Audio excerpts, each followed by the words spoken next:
Shikhar. Are we ready to start now? I think so. You can. All right. Perfect. Okay. Dear participants, namaste and good evening. A warm welcome you all in Shikhar Explorer Club, a webinar by Shikhar Explorer Club. Shikhar Explorer Club is a platform where we provide opportunity to explore the world. These days, we are doing this online through our webinars. By the way, my name is Vikas Chauhan. I'm host for today's session. Today, we are back with another webinar on the topic of birding in India. For this session, we have two very special guest speakers with us. Our first guest is Mr. Mohit Agrawal, who is wealth of information on the bird of India. He has done lots of work in this field. He is also CEO and owner of Asian Adventure. Our second speaker is Mr. Yuthodas Gupta, a renowned photographer. He has knowledge in the field of photography. He is associated with School of Phototechnic, New Delhi, and he is also country membership director, Photography Society of America. Now, I would like to introduce Captain Kumar to say a few words. Well, good evening to you all, my friends. We all know each other for so long. Welcome to Shikhar Explorers Club. You know, it's very interesting that in this webinar, we have a young student from 7th standard, the young boy Yashminder from Jaipur, and we have people who are almost touching 80 years old. So that is a huge interest, wide variety of things. And it's a tough for Mohit to keep everybody happy, but I'm sure he will do it. Mohit and me are good friends for the last many years. He's one of the experts on birds, the real birds, not the other birds. So, and I hope you'll enjoy the day.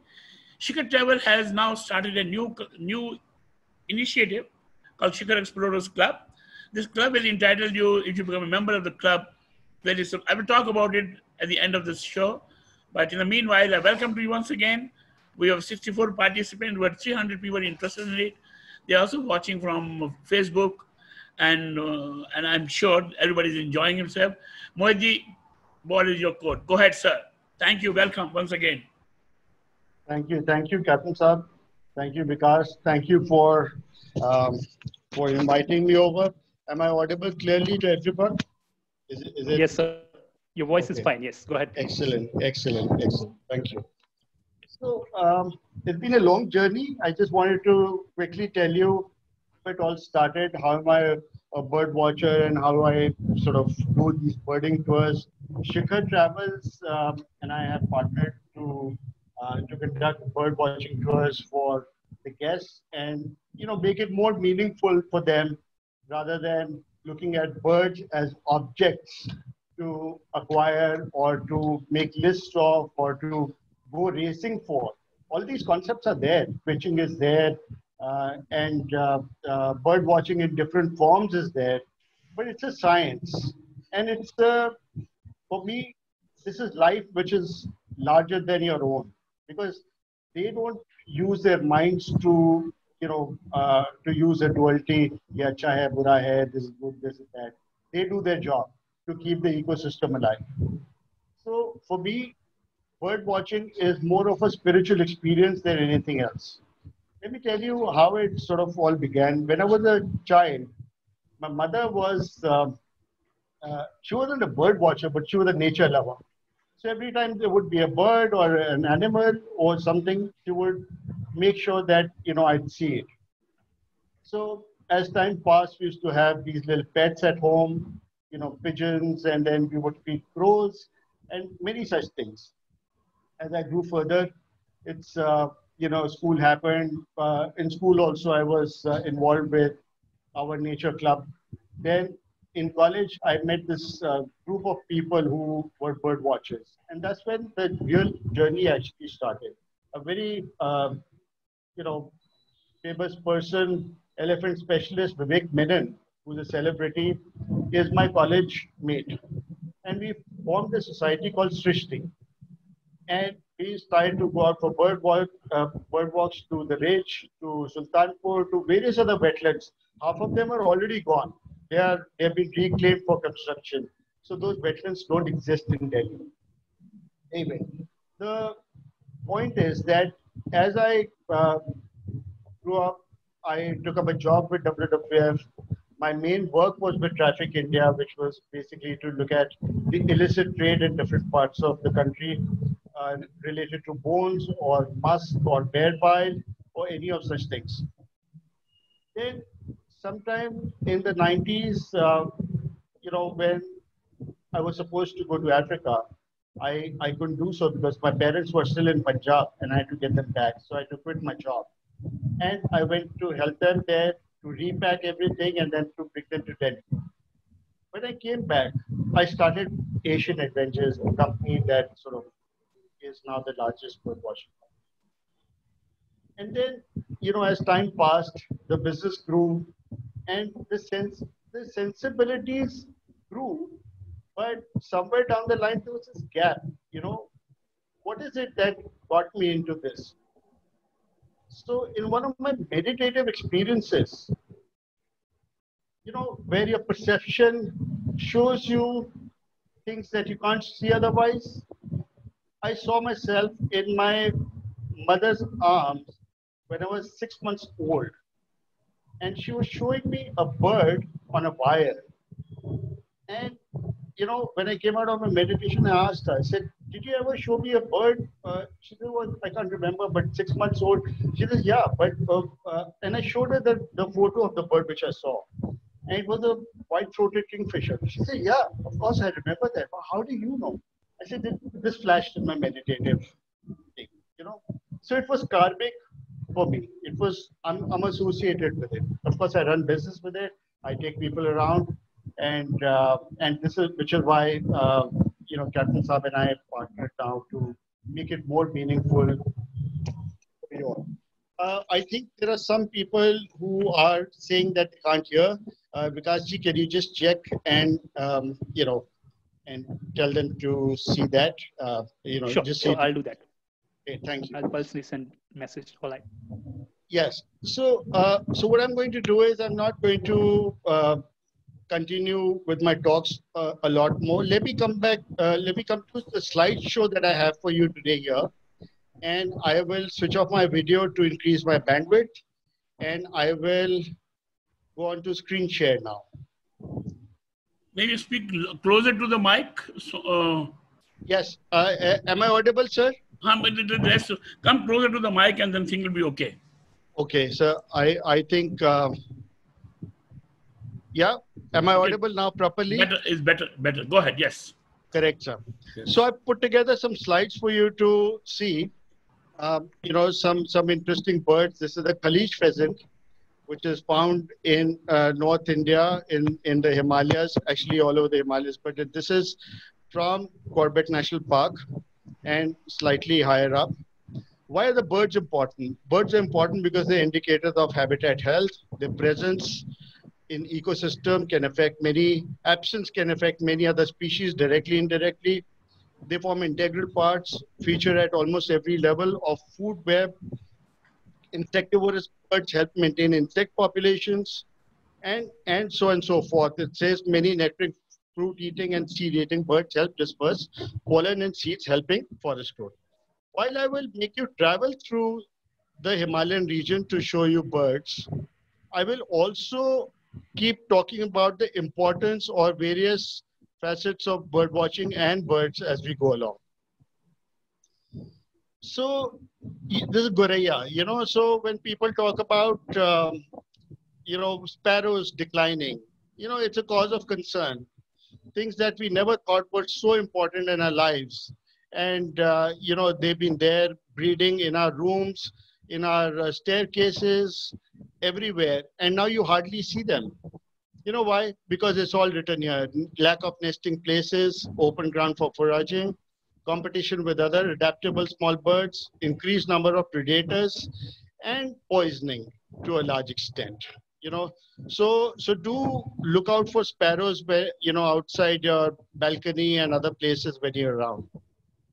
Okay, so I'm not going to go technically into too many questions here, but just want you to know, it's important to, when we were children, we were taught how to draw birds, and that is, so that time we didn't have binoculars and we didn't have, great equipment, which people do now, and it's available, but it wasn't available then. So you had to depend on some uncle coming from America or England who could get you some binocular, but invariably it wasn't good, or it didn't do the job properly. So as you go along and you start to train yourself into bird watching, it's very important to understand various parts of the birds. How you want to look at the wings, how you want to look at the beak, how you want to look at the legs. So this training will happen as we go along on any tour, of for the beginners and people who are already bird watchers. They would know which part is what. So this is again sort of. So when we look at any crane, generally we would say, oh, it's a Siberian crane, right? But the Siberian crane, the population that used to come to India went extinct. What we see largely, commonly, are Saras cranes, not Siberian cranes. So the Siberian crane was a winter visitor to Bharatpur every year, and it used to pass over Afghanistan, and Iran. And then these were war-torn areas where people would shoot these birds, and this is one reason why it's gone extinct. And so there are there's another population which goes to China, which is still intact. And there is a crane expert, Dr. George Archibald, who still hopes and dreams that one day he will fly Siberian cranes back with his microlight aircraft back into India, which he has done with other cranes in other parts of the world. Similarly, our vultures, which are our cleaners, have done, so badly now that 90% of the vultures are gone. You know why? Because there's Deflonac. It's a drug that takes away your pain. And so this drug is a painkiller for livestock, and even humans use it sometimes. So the plight of vultures is the same. You hardly see any vultures around. Let's look at some of the most beautiful birds. So pheasants of North India, these are the pheasants. This one is found around Munshari. This is found around Chopta and Munshari. So this is near Nainital, and the one that you saw right in the beginning is Corbett, Nainital, the entire region, and so is Koklas. So Koklas, Teer pheasant, Satyr tragopan, Monal pheasant. So Monal, the crest of the Monal, you'd see a lot of Kulu people wearing their Kulu caps with Monal feathers sticking out, or Western tragopan crest sticking out, and it's appalling sometimes. If you're a Delhiite and you want to go birding in Delhi, I'm telling you, Delhi is a gold mine for birds. Don't miss any opportunity going out to Okhla, Yamuna, floodplains, Surajpur, Dhanori, Yamuna Biodiversity Park, Lodi Garden. Lodi Garden is fantastic for garden birds. You can start your bird watching there if you're not a bird watcher yet. Aravali Biodiversity Park, Sanjayvan, Sultanpur National Park and Flags. In fact, Captain Saab and I will start these weekend walks when he's ready, and we'll be able to take you for bird watching to these places with our guides and experts that we have as part of our teams. And you'd be able to see. So there's a brown-haired barbet. And let's not ignore our beauty. This is it's my favorite, and it's everyone's favorite who come from abroad. But sometimes when we look at it, we say, oh, ye to more hai, right? But look at the beauty of it, and then, it's the plumage, where it sort of puts its fan up to attract the females for courtship. So these are some of the Delhi birds. This is a Saras crane, which is sometimes mistaken for Siberian cranes by novices or people who don't know that much. This one is called coppersmith. If you've heard the, all India radio sound, tung, tung, tung, this is what it sounds like, right? This is Red Abedabed, which was called Red Munia. If you heard the song Pinjre Wali Munia, this is what it is.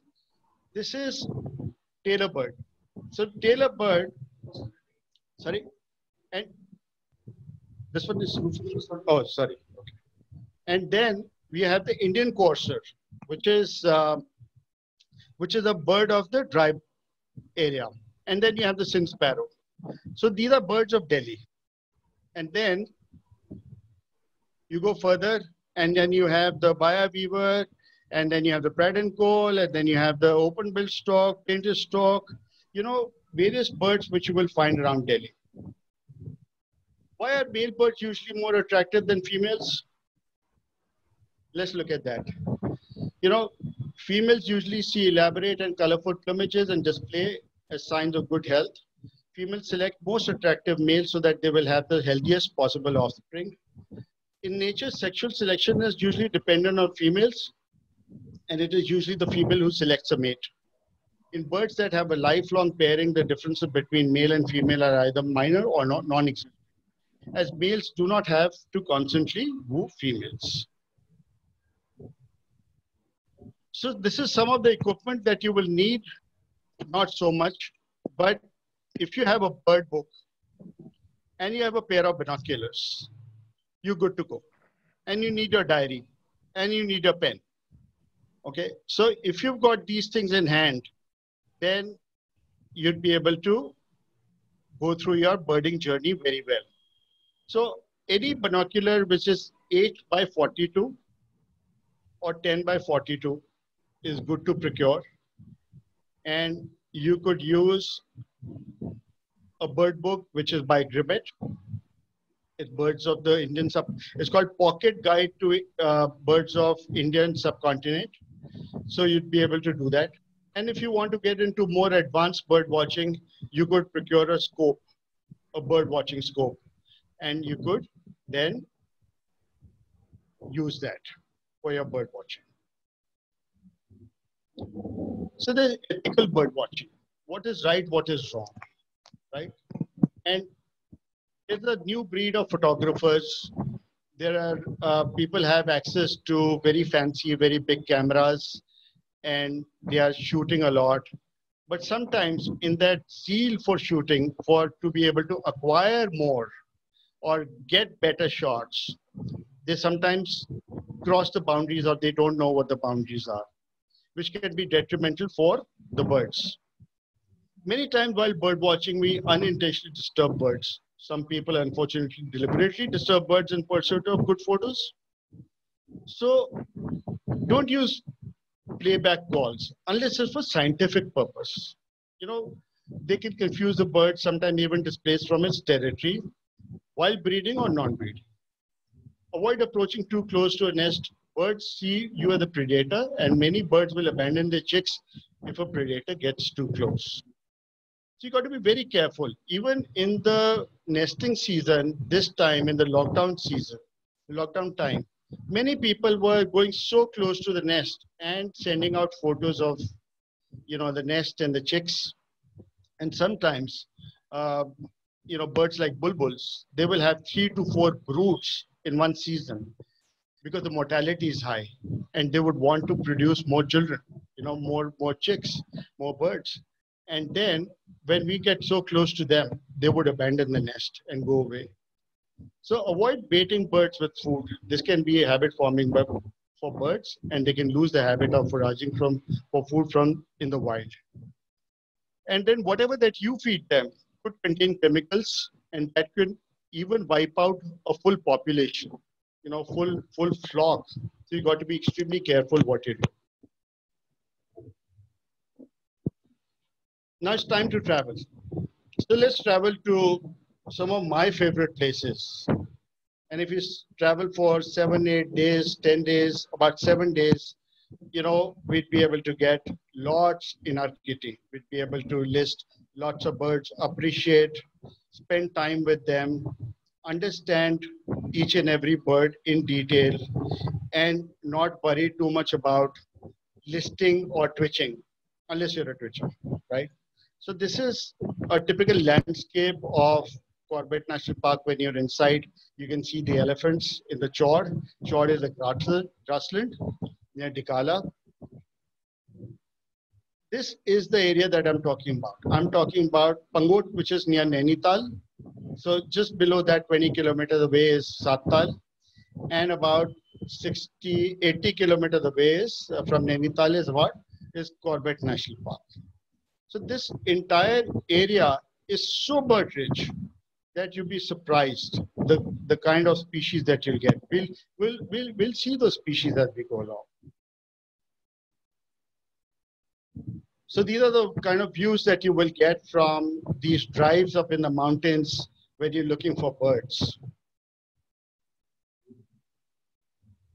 Corbett National Park, it's the oldest national park and tiger reserve of India. It's named after Jim Corbett, who is the famous hunter turned conservationist. And it's a home to many iconic mammals such as tiger, Asian elephant, leopard, sloth bear, and more. And it's got, 586 species, which is about 600 species, including great hornbill, Kalich pheasant. Kalich pheasant is what you saw, tawny and brown fish owls, and a lot more. So we spend about 2 to 3 days here, bird watching, collecting, listing species, understanding how they work, how they behave, their behavioral patterns, and how they look in flight. You'll have opportunities to photograph them, and you stay in some nice resorts where you can watch them close by. Resorts that care for nature, and sort of a thing. So these are some of the shots, that one could expect. As you see that this is the elephant and there's a tiger. This is a leopard, Asian leopard, right in the middle. And then you can see the owls, the spot-bellied eagle owl, and then the falconet. And there are many, many other species that you'd be able to see. This is a small little falconet, size of a bulbul. But, and then it sort of preys on crickets and small lizards and things like that. And there have been instances when it's been seen eating small birds as well. And then you have, other smaller species. This one is a kingfisher. It's called crested kingfisher. So it sort of, it dives into the water, picks out fish, comes back to its perch and starts eating it. This is a bearded bee eater. This is ibis bill, highly sought after. It's a skulker. It's a bird of the shingles. So the riverbeds, you'd find it near the riverbeds. It breeds at higher altitudes. It comes to Corbett Park in the winter.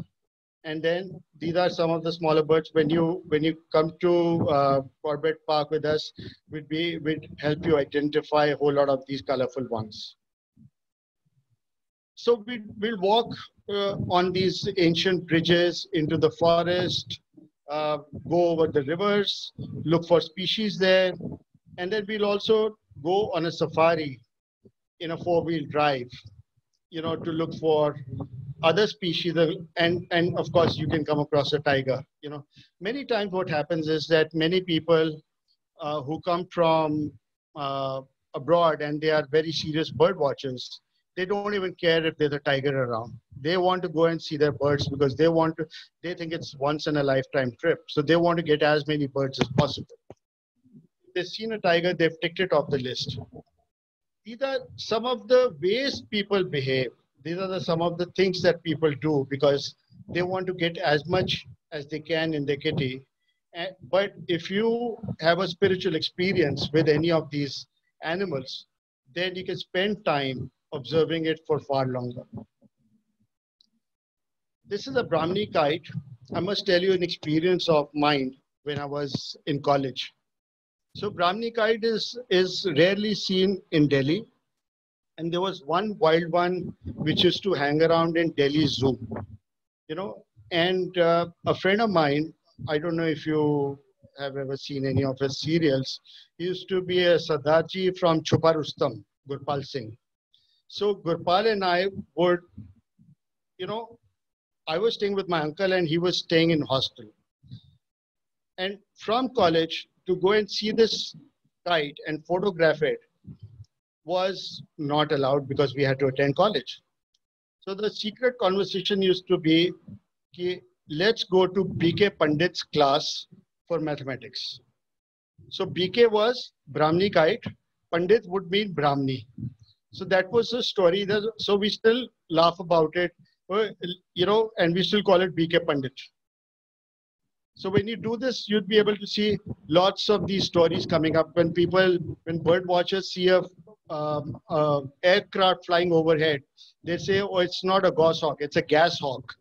You know, so many such terminologies you'd be able to enjoy when you go bird watching. So as we move from Corbett, you know, we'd be stopping at some various places along the way. And one of them is called Kala Dungi, where we had helped a project called Corbett Gram Vikas Samiti. It's a homestay project. And those people, the lads there, got together to understand the value of conservation. And they set up their homestays and things like that. And we helped them for about 2 years to set up and run their business, which now is independent and they're running on their own. Since I'm a founder member of Wildlife Trust of India, and Wildlife Trust of India is on a mission to save elephant corridors. And this is one of the corridors. So we help them work together. Now they both, Corbett Gram Vikas Samiti and Wildlife Trust of India, they work together to monitor the elephants so that the corridors are secured in future. So tourism has its own positives, a lot of positives for conservation. So when we go to Pangot, we go through beautiful forests of oak and rhododendron. We see beautiful trails, trekking and bird watching destination it is. So it's a biotope that extends right up to Binsar. It encompasses Corbett Park, Satal, this entire area. Of course, the topography differs from place to place at different altitudes. It's very rich in mammals, and you'd see a leopard, yellow-throated marten, palm civet, Himalayan civets, barking deer, and you'd stay at Jungle Road Birding Lodge, which is India's first birding lodge. It's an iconic birding lodge. This is one lodge which has put bird watching in this region on the world map of bird watching. And it's the oldest lodge that has turned many tourists into bird watchers. It has turned many people who are working in the lodge as bird watching guides, and they have gone on to do their own work. So it's converted people for their occupation. It's converted people for their passion. It still gives many opportunities to bird watchers to be there. And we have resident nature guides who know the job, who know where the birds are, who know where the trails are. So you can see that this is the kind of terrain it is. It's a steppe eagle. This is, you know, and let me tell you, this picture is like 4 days old. We had people from American Embassy go up to Pangot and they were watching birds there. This is an old photo of us with our team, and you got to be careful. You see, right on the hillside. I remember once we were going to Ladakh, and we were crossing Tanglangla, and we were looking for white-winged redstart. So the taxi driver who was with us from Manali, and by the time we were reaching there, we were stopping along the way. He got very interested in birds. And then I showed that bird to him in the book, and I said, look, this is what we really want to see. And at Tanglangla, he saw the bird, and we almost went down. So you got to be very careful. On another instance, there was a couple that was going in a Qualis with a driver, and suddenly they saw Cyrus Crane and said, "Stop!" And right on the highway, he screech halted, thinking something has gone wrong. And they opened the door to see a pair of Cyrus cranes, and there was a motorcyclist coming right from at top speed. And luckily, nobody was hurt, but the door went off the car. So it's got its own perils you got to be very careful with, which our guides and our drivers, are very careful about. They're very well trained. And you see more colorful birds, long-tailed broadbill, rufous sibia, and yeah. So you'd be able to enjoy these birds. If you want to go camping to certain hotspots, we'll set up the camp for you. These are some of the views that you'll get. So there's some pristine habitats, but you see a lot of unchecked growth of construction is happening, which is taking away some prime habitats of winter migration. So that's really sad. But the idea is to keep propagating the fact that the locals can make more money out of this capacity than sell their land for unchecked growth of buildings. So these are some of the shots of Jungle Lord Birding Lodge that we have, which you'd enjoy once you're there. And you can see some more birds photographed in and around by friends of ours. They've very kindly lent some photos to us. It's a very rustic lodge because it's a lodge that has all the amenities, all the facilities, but it has no TV. It doesn't have manicured gardens, and it's not a place where if people want to be on the Mall Road of Nainital would want to be here. So we have some water bodies, some water holes where birds will come and rest. And this is a bird from Satal, but you'd also find it in the streams in and around Pangot. Then let's talk about woodpeckers. 60% of India's woodpeckers are found in this region. Woodpeckers, the drumming can also be used for communication. When they're drumming against the bark of the tree. So this is a skyscape from Pangot, and in the monsoon it's absolutely wonderful. Then we go back, so we go past Nainital, stopping along the way, and we go to another place which is very interesting, Sartal, where you have the lakes. And it's a place where lots of bird watchers, lots of photographers go because people have set up bird watching hides and they sit in those hides and take great photos, And one good way of doing it, as long as you're not feeding birds and you're being ethical about, what to do.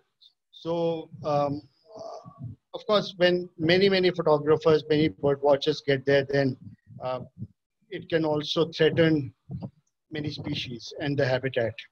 So you'd see blue-winged miller, rufous chinned, speak-striated, white-throated laughing thrushes, body-splitty backed forktails, and many other birds. And you'd see then, you have the brown-wood owl and rufous-bellied woodpecker and many birds that you would be able to, look how beautiful they are. Absolutely stunning. And we'll give you a few hours to shop around and to do your touristy stuff, because when you go from a holiday, you want to take souvenirs home. You can't come back and say, I didn't buy anything for you because I was so busy bird watching. Most serious bird watchers couldn't be bothered about, places like this. But a lot of people, especially from South European countries, they want experiences. It has to be a holistic experience. And why not? Absolutely justified that the bird watching tourism is not only about birds, but it's about getting the entire, all the cultural and environmental and social sensibilities along with their tour experience. So I gave this one an independent photo. It deserves it, you know. So the red-billed blue magpie, it's one of my favorite birds, and it's a bird that you see flying in small flocks in and around Satal and slightly higher reaches of Corbett and Pungot, and you see that it'll scavenge or it'll eat. It'll come to the food also that people put out for them. And then you have the tawny and the brownfish owls. These are large owls, fairly large. You know, I'd say they'll be more than a feet and up. Yeah, exactly. Yeah. So owls are everyone's favorites because they don't see them regularly and they are birds of the night and they have very silent flights. They have nictitating membranes, and in the world of spirituality, they are also used for black magic.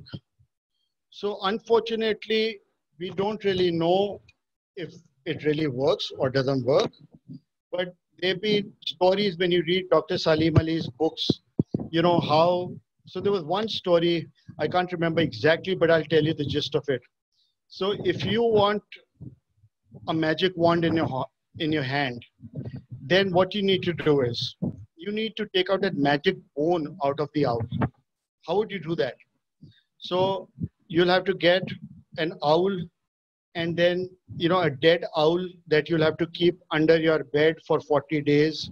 And on a particular dark night, you take it out and you wash it with water from the Ganges, and each and every bone has to be separated. And suddenly you'll hit upon one bone if you're lucky, and if you have done it right and with the right time and with the right everything, this bone will shine like silver piece, and this is going to be a metal. So there are lots of these myths and beliefs which are around owls, and they are killed for such practices as well.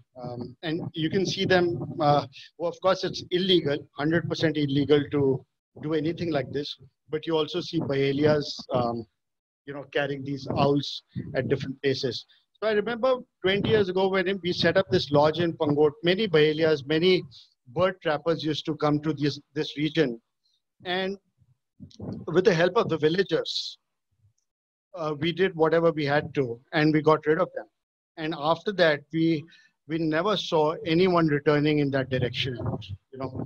So that is another conservation success story of birds, that we managed to dissuade bird trappers coming to that region.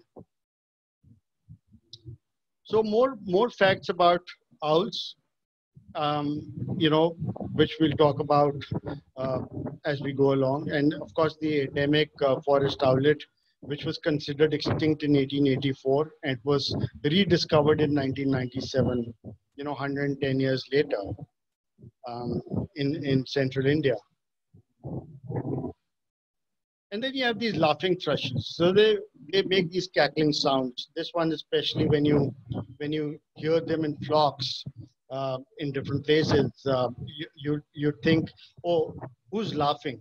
But they're not laughing. They're just cackling. And so this is called white-crested laughing thrush. It's one of my favorites, like a snowball stuck to his head. And then you have other species of laughing thrushes. Again, the same one. And then these are two other laughing thrushes that we have in the region. So why do birds migrate in winter? Lots of reasons. Birds usually migrate from colder to warmer climates in search of food. The migratory paths of birds have been followed for millions of years. Availability of food, safety, and weather can influence migratory paths. Many aquatic birds migrate to more tropical climates as water bodies in their home range usually freeze over in winter. Then you have passage migration, and then you have these V-shaped formations which are called skein of uh, geese, where the toughest one is cutting the air into V shape and is taking the lead, while the slightly less tough ones are right behind. And then this is how it goes. When it gets tired, it goes right at the back, and the other ones take over. And it's really scientific. And you see that the bar-headed goose, which is the highest flying goose in the world, and when you see it flying over the Himalayas, it's such a beautiful sight. Why are raptors rarely seen in the morning? Because raptors are birds of prey. So they rely on wind currents to aid in their flight. Wind currents to aid their flight. Due to large body size, raptors have adapted the ability to glide on wing currents, reduce the need to flap their wings and saving energy. In the early morning, the air currents are too cold to rise, making it difficult for raptors to fly. So as the air warms up, thermal currents help warm air rise in spirals, and raptors have learned to ride these currents to glide up and gain height, from where they can easily look for prey and patrol their territories. Then it's brood parasitism. So very interesting. The smaller birds sometimes are feeding our quails, cuckoos, and their children. And these birds will go and lay their nests. They will remove the nests of the host birds and put their own eggs there, which the other birds will, help them hatch and then, raise the young ones.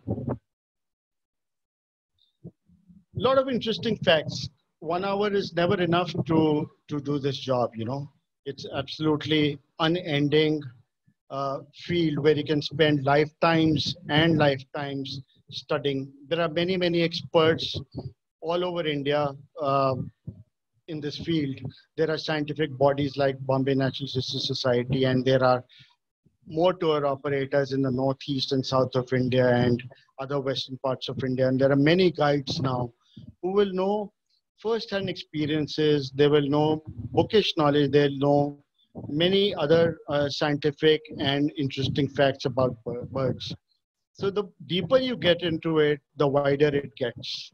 It's a field where one can spend hours and hours. It's addictive, and as long as you're not turning this into a race or to compete or to grow more to show others or to be able to achieve more, then these birds are meant for you. They are meant for you as larger lives than who you are, and they teach you a lot more because they're doing their job. This is that's how I look at my birds. That's how I look at bird watching. You don't need to know everything about birds as long as you can help them, stay secure, save them, and lessen the threats that we humans can cause for them. And then they will do magic for you. They will continue to do magic for you. They will never stop. So join us for any of these tours, and with Shikhar Travels, so that Captain Saab is known to pamper his clients and travelers, and we assure you that we'll never let you down. We'll deliver to our best of abilities. Thank you. Thank you very much, Mr. Agarwal. Now I would request Mr. Tirtha Gupta to tell us about photography angle in birding. Over to Tirtha Gupta ji. Hello, everybody. I hope I'm audible. Yes, sir. Very nice. Telling them on WhatsApp. Anyway, thank you, Mr. Mohit Agarwal, for a very detailed description of various birds and their habitat and some of the things that the photographers should take care. This is the same thing that we even face, that many photographers, they are so greedy that they do all sorts of things which are absolutely unethical.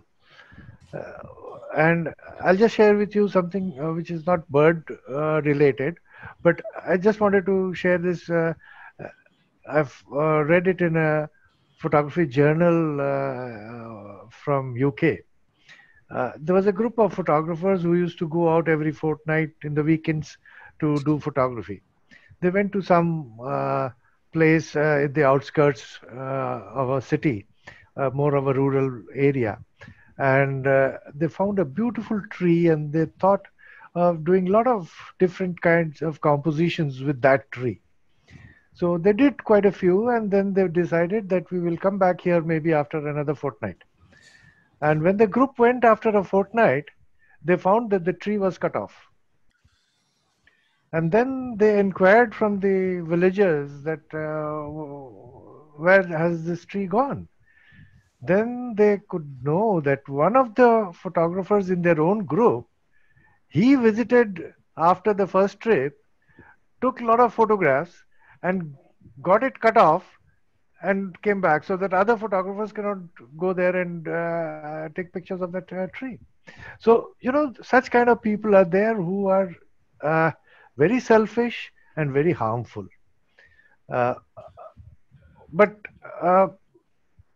we keep educating people, but the basic nature of a person is very difficult to put it under control at times.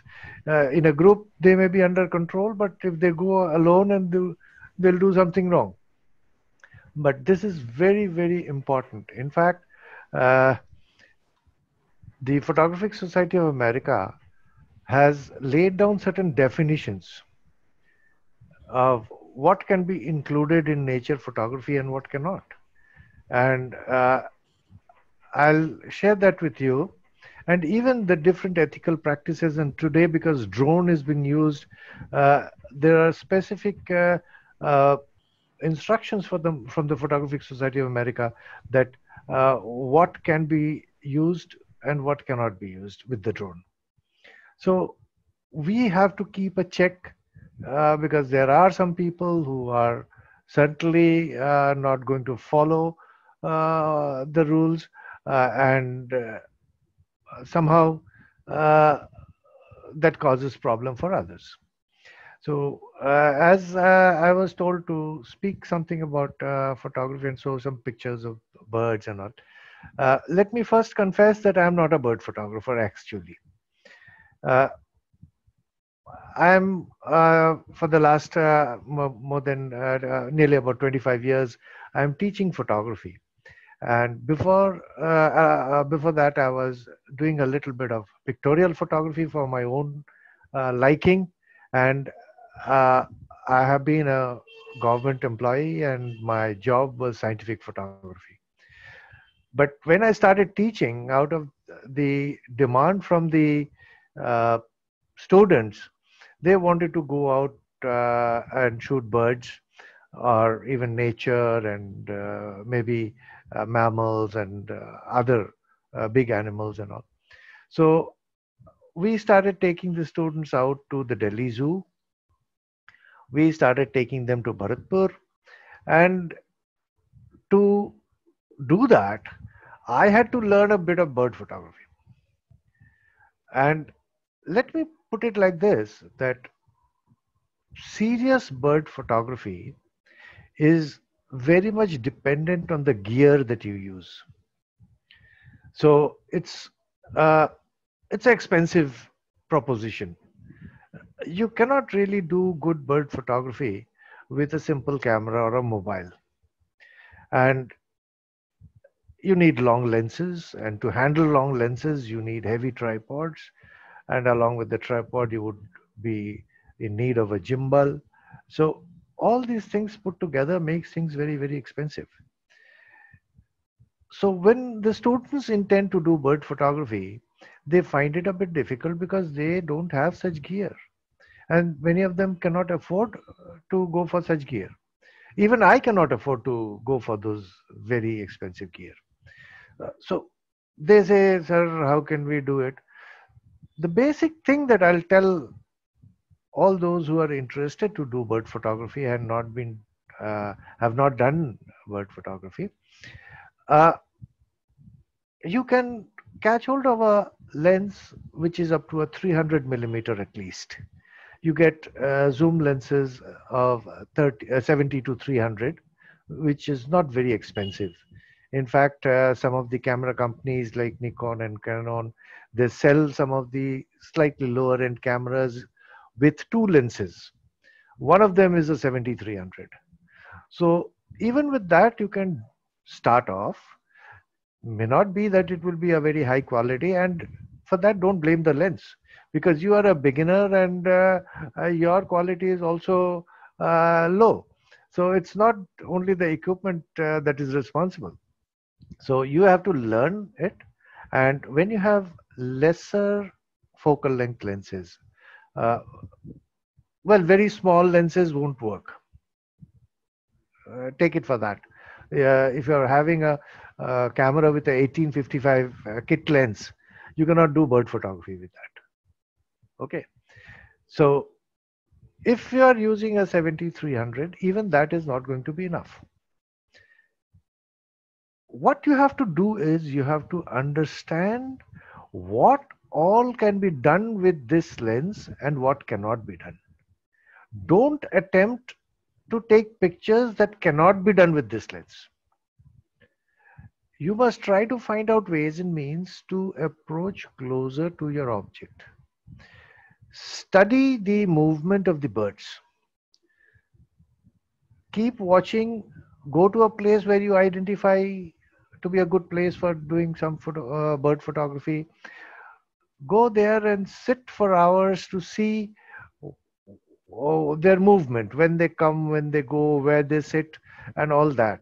And from that, you take a decision that somewhere close, if you can create a hide and go there and sit for hours. This is a very you have to be very patient. It's a very time-taking job. Sit there for hours. Many of us, we cannot spare that much of time. And then even with a 300 mm lens, you can click fairly good pictures. If you are thinking of very big lenses, I can tell you that even if you have a 600 mm lens, the first trip that you will do, majority of your pictures will come out unsharp. You won't be able to maintain the correct focus. You won't be able to get a crisp, sharp picture. If you're doing handheld, it is even more difficult. It's next to impossible. And even if it is on a tripod, there is a vibration that takes place when you're clicking the shutter. And you have to be very cool, and you have to kind of take all sorts of care. You have to keep, if you're a right-hander, you're going to click the shutter with your right hand. Then your left hand should be very lightly placed in the on the hood of the lens in the front portion to dampen the vibration. And today we are very much dependent on the electronic features in the cameras, the kind of auto mode and all those things. Well, that will not always work. If the lighting situation is a sort of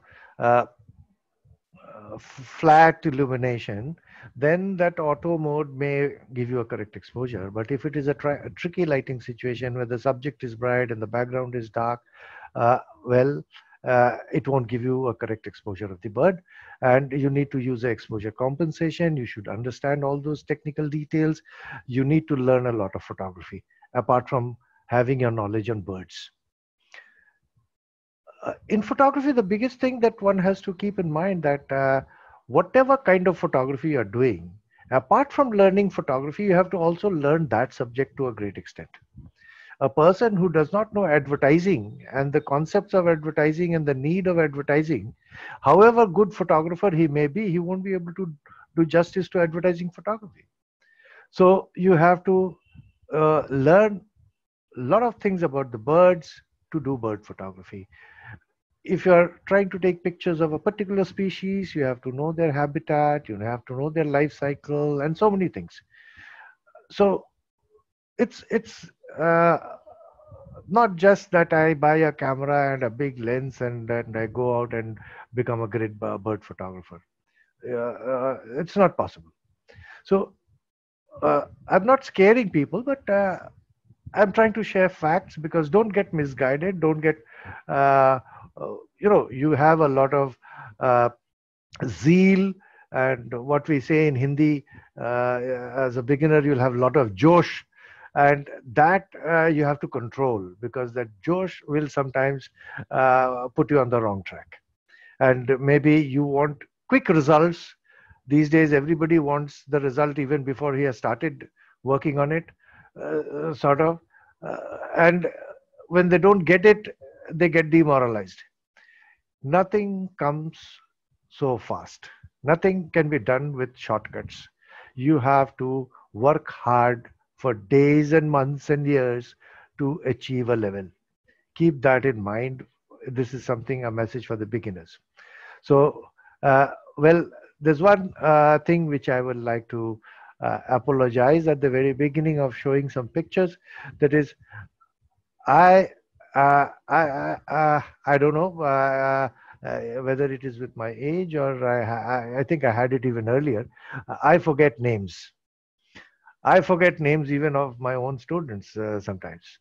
So the birds, the picture of the birds that I'll show you, some are shot by me, some are shot by some of our old students, and maybe I don't know, Vikas, can you see if Saurav Chakravarti has joined? Just a second, sir.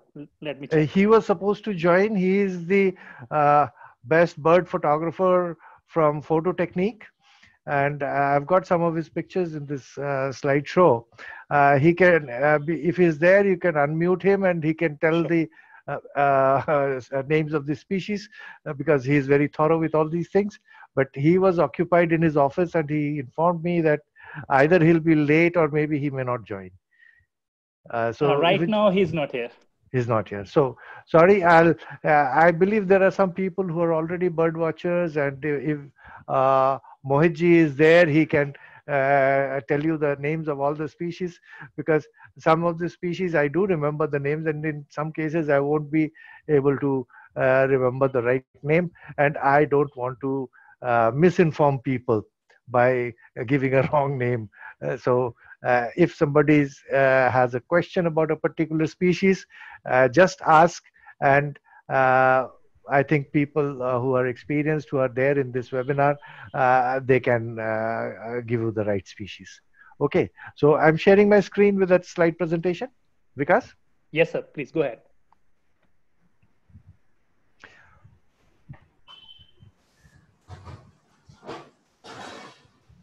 Can everybody see the screen? Yes, it is visible. Okay. The very first thing that I would like to do is share with you the definition of nature photography, what is allowed, what is not allowed, and all those things mentioned by the Photographic Society of America. The Photographic Society of America is the biggest photographic society in the world today, and they have laid down a lot of rules for different kind of work, not only nature photography.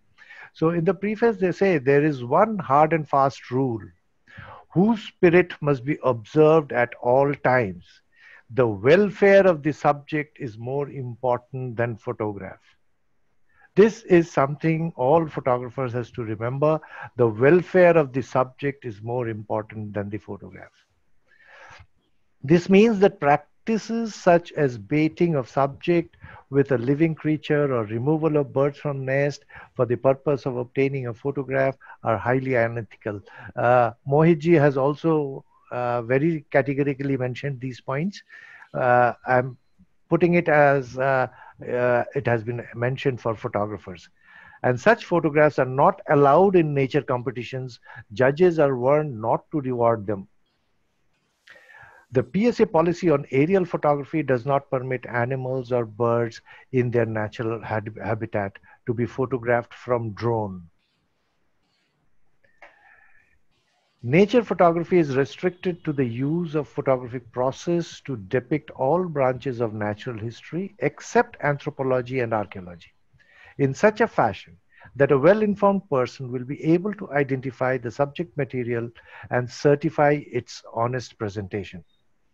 The storytelling value of a photograph must be weighed more than the pictorial quality while maintaining high technical quality. Human elements must not be present except where those human elements are integral part of the nature story, such as nature subjects like barn owl or storks adopted in an environment modified by humans, or where those human elements are in situation depicting natural forces like hurricanes and tidal waves. Scientific bands, scientific tags, or radio collar on wild animals are permissible. Photographs of human-created hybrid plants, cultivated plants, feral animals, domestic animals, or mounted specimens are ineligible, as in any form of manipulation that alters the truth of the photographic statement. No technique that adds, relocates, replace, or remove pictorial elements except by cropping are permitted. So these are some of the detailed directions from the Photographic Society of America for those who are doing nature photography, not only bird photography, for nature photography as a whole. So now I'm coming to a couple of, there are a few more points, sorry. Techniques that enhance the presentation of the photograph without changing the nature story or the pictorial content, or without altering the content of the original scene are permitted, including HDR, focus tracking, and dodging and burning. Techniques that remove elements added by the camera, such as a dust spot, digital noise, and film scratches are allowed. Stitched images are not permitted. Color images can be converted to grayscale monochrome. Infrared images, either direct capture or derivations, are not allowed. Images entered in nature section meeting the nature photography definition above can have landscapes, geological formation, weather phenomena, and extant organism as the primary subject matter. This includes images taken with subjects in controlled conditions such as zoos, game farms, botanical gardens, aquariums, and any other enclosure where the subject are totally dependent on man or food. So that was it, and now here there are few pictures. This is the ibis having a feed, snake. This is a leaf bird.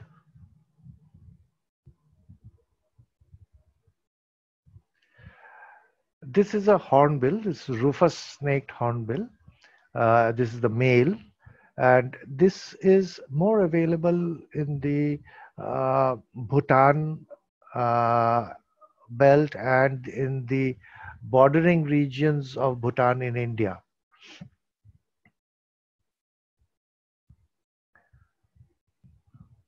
This is a Rufus sebia.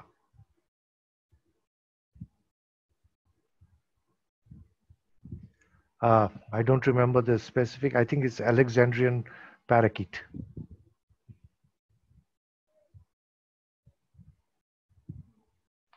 This is the Brahminy kite, which Mohitji was mentioning a little while ago. This is a cormorant with fish. Another one. This is a purple heron, just a takeoff. This is also a purple heron with fish.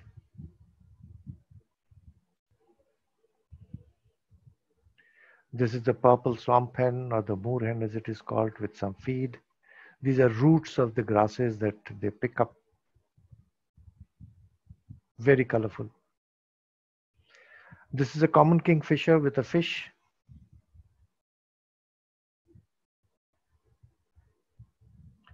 This is rosy pelican, pear.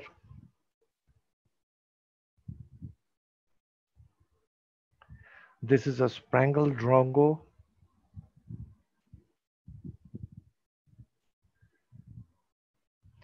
Dalmatian pelicans. You find pelicans mostly in water, but at high uh, levels, like on a tree or something, it's not very common. I'm not able to remember the exact species. If there's anybody who can prompt it, it's fine. Red-breasted. Red-breasted? Yeah.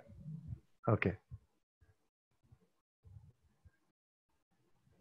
These were some pictures that I had shot when I have gone with the students, and now I'm going to show you a couple of pictures that have been shot by our alumni, the old students.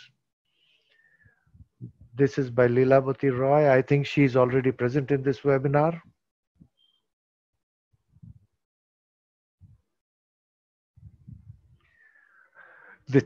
This is a merganser shot by Leelavati. This is a male. This is a heron, gray heron. This is again merganser.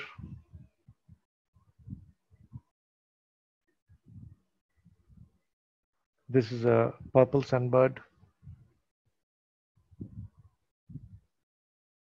This is a pintail.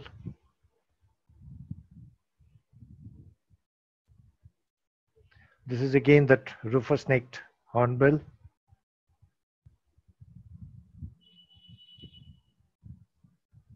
These are some pictures from Joy Khairapam from Imphal in Manipur.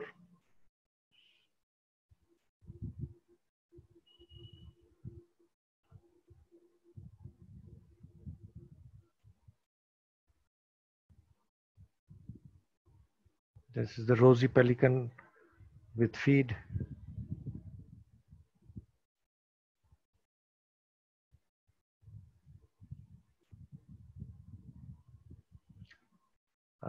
This is a whiskered tern with fish.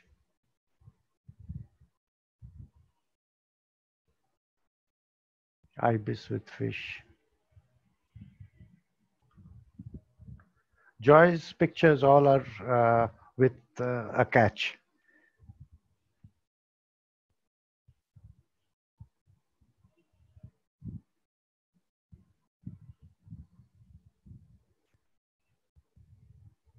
These pictures were submitted by Joy Khairapam for a photographic distinction at the School of Photo Technique. And the basic thing was birds with feed. Capturing such shots are very, very interesting, and one has to be very fast and prompt and has to be very attentive to all that is happening in the round so that you can capture such pictures.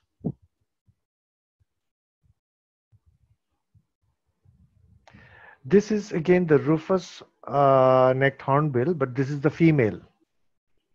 This is by Dr. Dipankar Sarkar. He is a medical doctor basically. These are the pictures by Saurav Chakravarti, who I was just looking for, the expert from photo technique on birds. And he has got a lot of species, and I won't be able to name the species.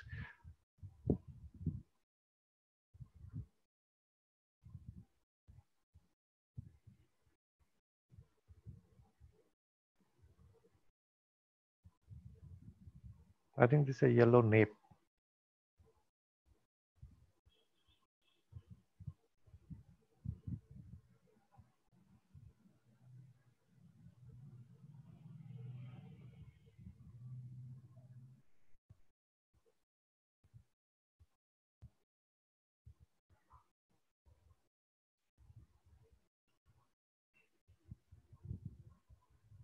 These photographs have been shot at different locations at different times.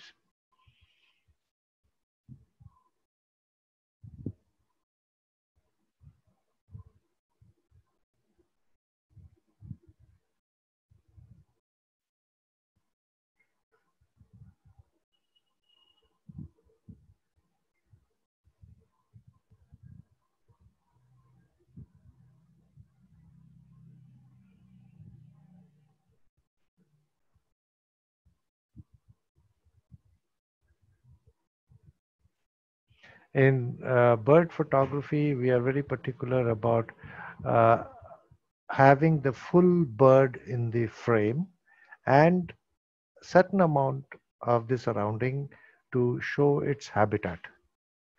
For some specific reason, for some specific study or something, maybe you may have only the headshot or something like that. But in general, the full bird should be there, head to tail should be sharp, and certain amount of the surrounding has to be there so that the habitat can be seen.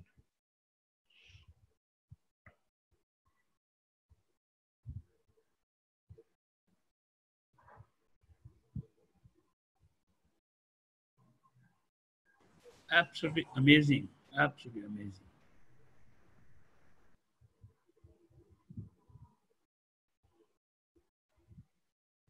I think this is the laughing thrush.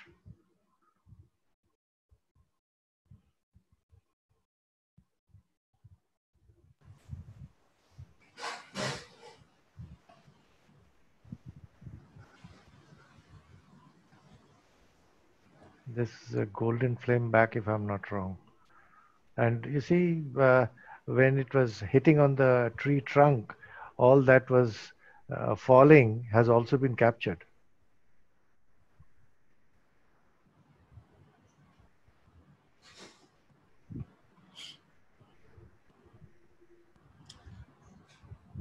This is a painted stork with fish.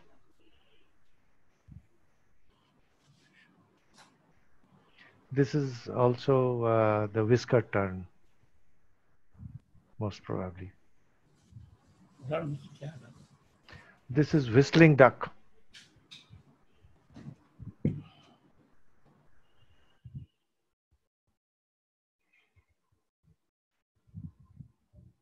If you can add something like this in the frame, you know, it adds more interest in the picture and makes it more aesthetically appealing.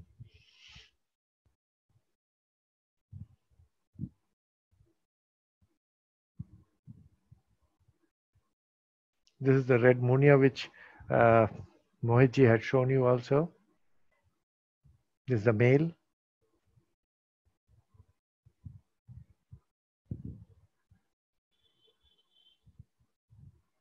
This is the green bee eater.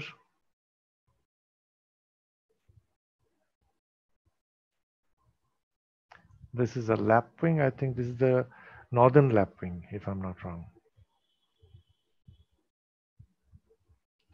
This is a rosy pelican with fish. And I think this is the last picture in the show. Yep. So I stop sharing.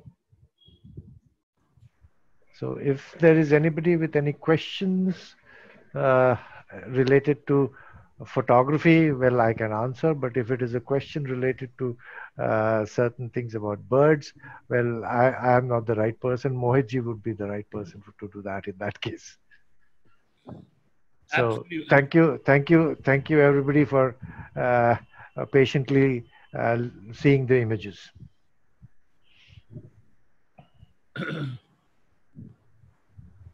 Thank you very much, Mr. Dasgupta. Thank you.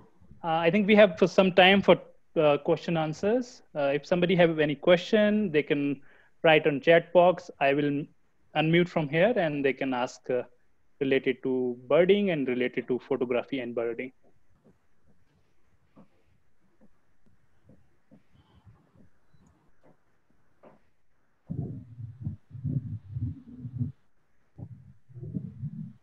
I have a question, sir. Yes. Question for you is, So what do we do with these thousands of pictures which get accumulated in your hard disk? And then as photographers, they go on clicking and they click with like a Sten gun.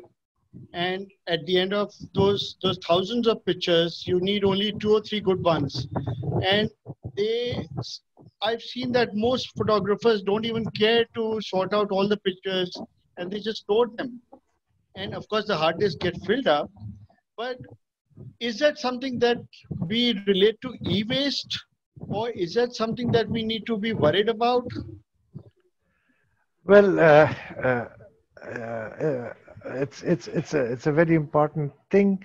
Well, I would put it like this: that this very attitude of shooting as if they're shooting through a automatic gun has come after these digital cameras and with motor drives in the earlier film cameras. But even at that stage, it was not as fast as it is today in the digital cameras. So they think that if you take many shots, you won't miss the right one. And when you have too many shots, it is even more difficult to select the right one. But earlier, when we were working on films, we were shooting much, much less. So it's a matter of attitude. And I remember when I was fairly young and I was trying to learn more and more, I read an article where in a foreign journal where a person says that the standard of the photographer can be judged by looking at his waste paper basket. The person whose waste paper basket is more filled up, he is a much better photographer.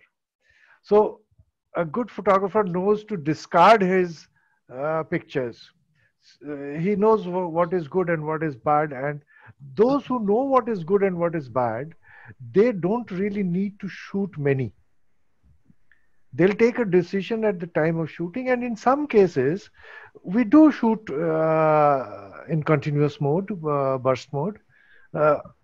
Because say a flying bird, when it's a flying bird, the moment you click, the image that is captured, you cannot predict the wing position always. So sometimes it may guard the head of the bird itself. So in that case, taking multiple shots makes sense so that you get many shots with different wing positions so that you can select one.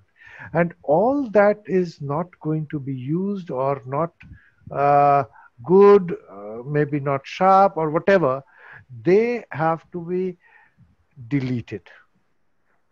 Now, if I have, I don't have that,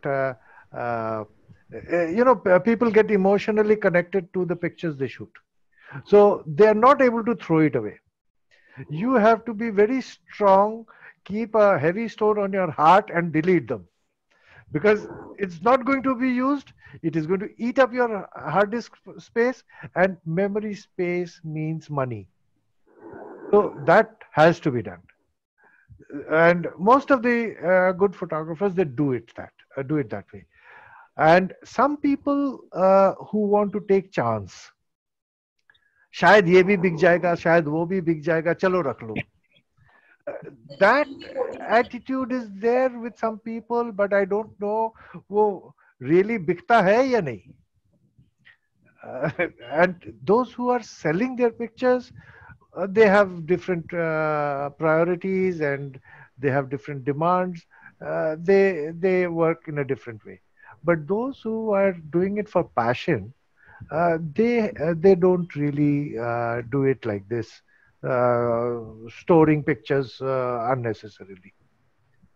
That's we also propagate. We teach our students that this is what should not be done, and however rich you may be, there's no point in wasting money loading your hard disks full of unwanted pictures.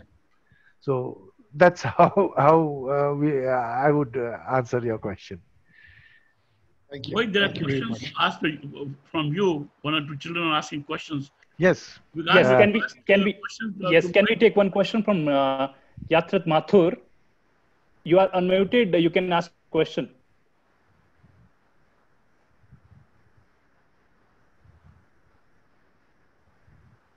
Are you there?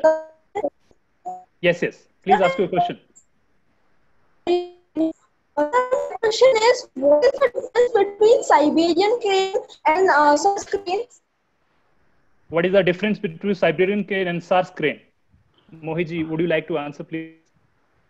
So Sarus crane is not a migratory bird. It is found in India and other parts of South Asia. Siberian crane nests in Siberia and it's a winter visitor. It used to be the winter visitor in India and it would winter in Bharatpur, but it has gone extinct. And the Sarus crane is grayish in color, whereas Siberian crane was white in color with a red bill. The other population from Siberia goes directly to China and it doesn't come to India. That's the difference between Sarus and Siberian crane. There are many other differences like the size and the habits and what it eats and how it behaves, but that you will know more as you start to study birds at a deeper level. Mohitji, I would just make a point here. When you are trying to compare two birds, by words, it's very difficult to compare. You have to put two pictures of the two birds side by side, and then only you can understand which bird is what. Correct, sir. Absolutely agreed. 100%. And you need to see it out in the wild. Absolutely. Yes. Absolutely. Yes.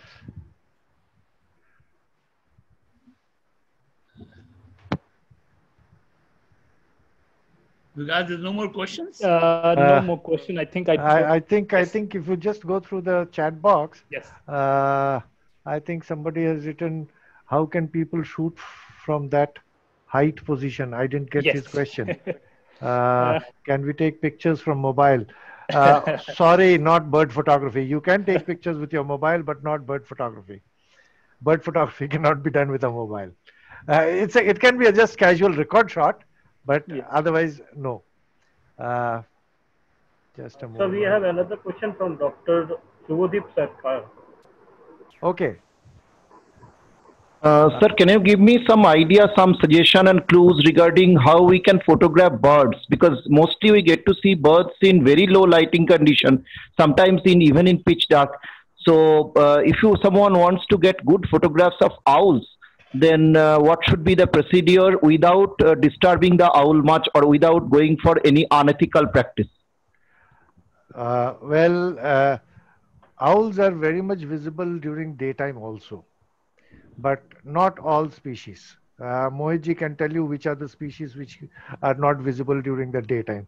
But even at night, you don't have to always have shoot when it is absolutely dark, but when it is approaching darkness, at that point of time also you can take some shots. And in some cases, you can use artificial light, but preferably not a flash. Can you please give me some idea what kind of artificial light can be used? Today there are several kind of light sources, torches, different kind of torches which are fairly powerful, which you can light from quite a distance. You should not light it from very close to the object. If you light it from a fairly long distance, and today's cameras have high ISO, so using a high ISO with those kind of LED torch and all, you can take some pictures of such things like the nightjar or some owls. Even there are some cats that are out only at night. So such kind of things, you need additional light source. Always, you cannot do photography without light. Photography means sketching with light. So light has to be there. Now you have to find out which would be the appropriate way to do it so that it does not harm your object. And thank you very much, sir. Just I wanted to know about the ideal lighting condition. I mean, the ideal light kind of light that we can use. Today there are a lot of light sources which has fairly good intensity, which you can use with using a high ISO. So you can just look up for the different LED torch with a slightly big reflector in the front, not the narrow ones, slightly big reflector on the which cannot be kept in a pocket. It has a handle to carry that kind of Sure. a light, and light is school light mostly because they are LEDs, and you have to check that from what distance, what kind of exposure with what ISO you can get. You have to just make a few test shots at night, any days in your surrounding at home, and get to know what actually the situation is. So when you're out in the field to do some pictures like that, you'll straight away get to the right exposure and you won't have to fumble. So that is something you can do. And before doing that, I'll also advise you to also check out whether that is not harmful to the particular species you want to photograph. If it is harmful, then you have to study and find out what all need to be done so that you don't harm the species, right? Thank you very much. Thank you very much, sir, for your suggestions. Thank you. I can see one question in my chat box. Suwani Rai, by seeing a photograph, how to identify male or female bird? One general thumb rule is a more colorful bird is expected to be a male bird. And something more, I think Mohitji should intervene. Mohitji should intervene. Mohit Sahib should answer this question. Mohit, tell us. Yes. So, so the females are more drab in birds species, and if you look at the entire evolution, if you look at here, only the humans have said that females are more beautiful, but if you look at the males also in human species, they are beautiful. They're muscular, then they're hairy, and they look beautiful. But the point is that humans know what to say, the politically right. And then in the bird species, the males are more beautiful because they have to attract the females to mate with them and to carry the species forward. So the males are more, the plumage is more brightly sort of spread out than the females are.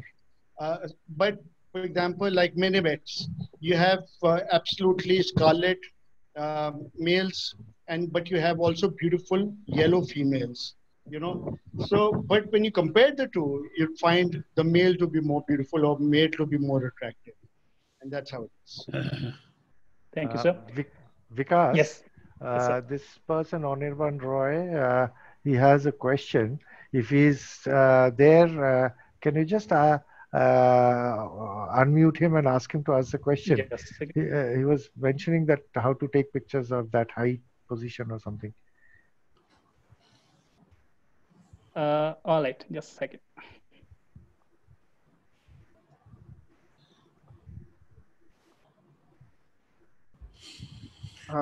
তিতুবাবু বাংলাতেই বলছি। বলছিলাম যে এত ওপর থেকে, মানে আমি সাধারণত যখন ফটোগ্রাফি করতে যাই তখন আমি দেখি ওই নিচ থেকে বুকটা, ঠিক আছে? তো কিভাবে ওই পিঠটাও তোলা যায়, মানে ওপর? Okay, I got your point. Well, what he wants to ask is, normally when we see a bird on a tree and we shoot from the ground, we see the chest and the belly kind of, but we don't see the back. How can we do that? Well, we tell not to take pictures from that low angle ever. You have to try and find out a position or wait for the bird to come lower. So the best thing possible is to photograph from the level of the bird. Photographing from the level of the bird. And if you are shooting from a fairly long distance with a long lens, then if you are at a lower level than the bird, even then that won't look as if you are shooting from underneath. But when you are taking photograph from close and at a lower level, it will look as if you are taking from underneath. So that one has to look for. Sometimes when there is a bird on the ground, people lie down to take a photograph to get the level of the bird. If you stand and shoot, you'll shoot it from a top view kind of. So for all birds, try to take pictures from the level of the bird. Now, where, how you are going to get that, that is something which you'll have to practice through going out again and again and looking at the movements of the birds, studying them, studying their behavior, and then identify when you can take that best shot. Right? And the lens is all, not really the important aspect here. It is the shooting angle that is important. All right. Thank you, sir. I think this would be the last question, probably. Yuvraj is asking why sparrows are less in city day by day. Well, that is from Mohitji. So what is happening is that the urbanization is happening, and we are losing our shrubbery, we're losing our undergrowth, and this is where the food for the sparrows is, you know. So they love worms, they love insects, and the sparrows can't find all of that. And then what we're doing is we're putting too much cement on the ground. You know, we've got these colonies coming up with pavements and our cycle and walking paths and our roads. So the habitat is shrinking every day. Then we're using too much of pesticides, too many chemicals, you know, right from toilet cleaners to utensil cleaners, and you know the water sources are getting polluted. It's a health indicator, and wherever the sparrows are going down, you can clearly see that the health of that area or that society or that colony also starts to get affected. If you do a survey, they've done surveys there, and they've figured out that wherever sparrow populations have gone down, you know, there are health issues in those areas. And now, you know, many people have started to put out bougainvillea bushes and various other, you know, shrubbery, and they've also started to put out nests for sparrows to breed in, so that they have more sparrows around. And sparrows are something that we have lived with. Goraya is something that we have lived with. And it's very sad to see the population going down. It's threateningly low right now. All right. Perfect. All right. Thank you very much, Mr. Agrawal and Mr. Dasgupta and all the participants. Hope you have enjoyed this session. We love to have your feedback, and you can share the same with your email addresses, our email address and WhatsApp number that is on your screen now. It is club@shikhar.com and towards@shikhar.com. And WhatsApp number is there, 9560897784 8802640768. You can also follow us on social media @Shikhar Travels. Now I would invite Captain Kumar to say a few words.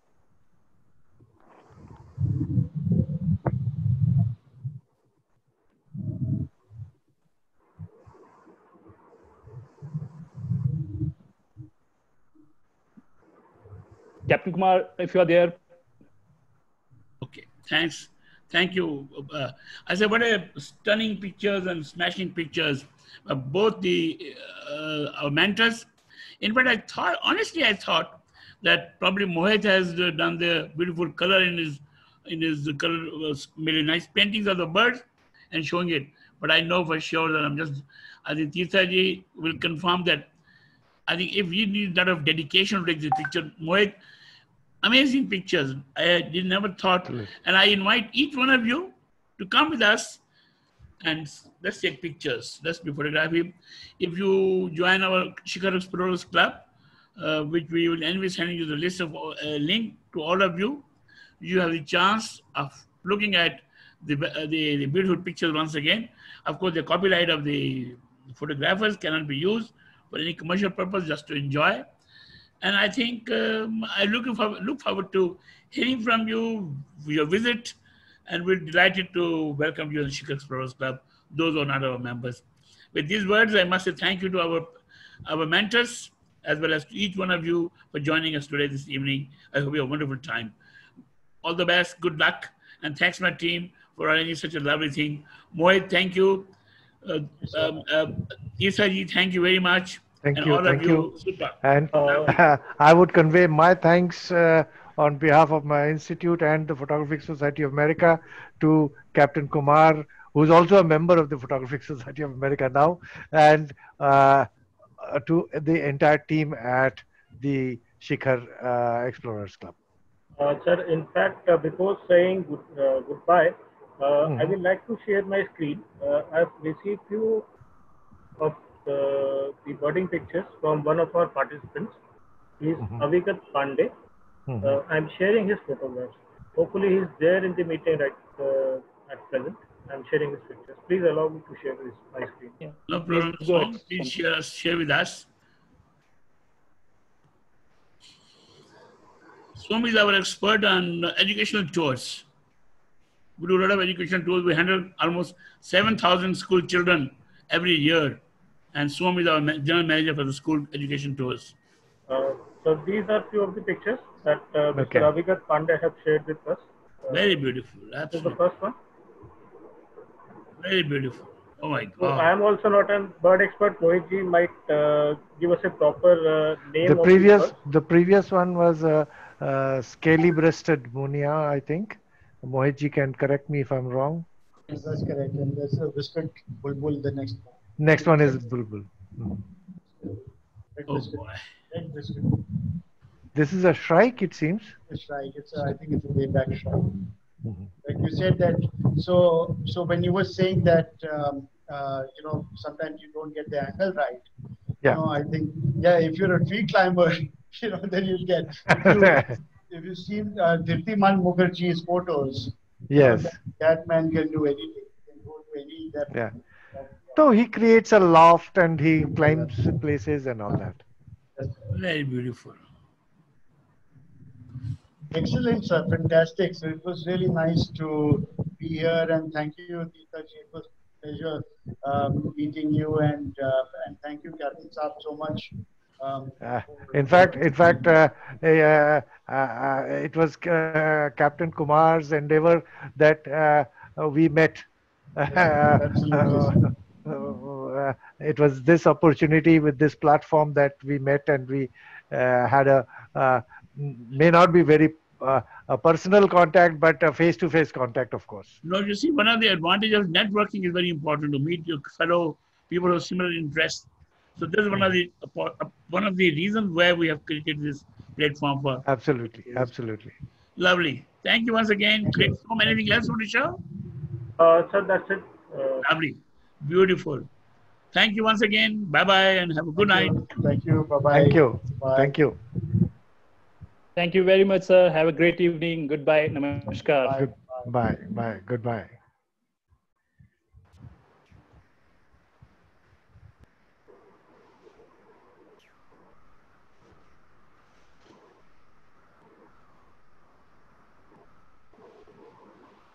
Mm.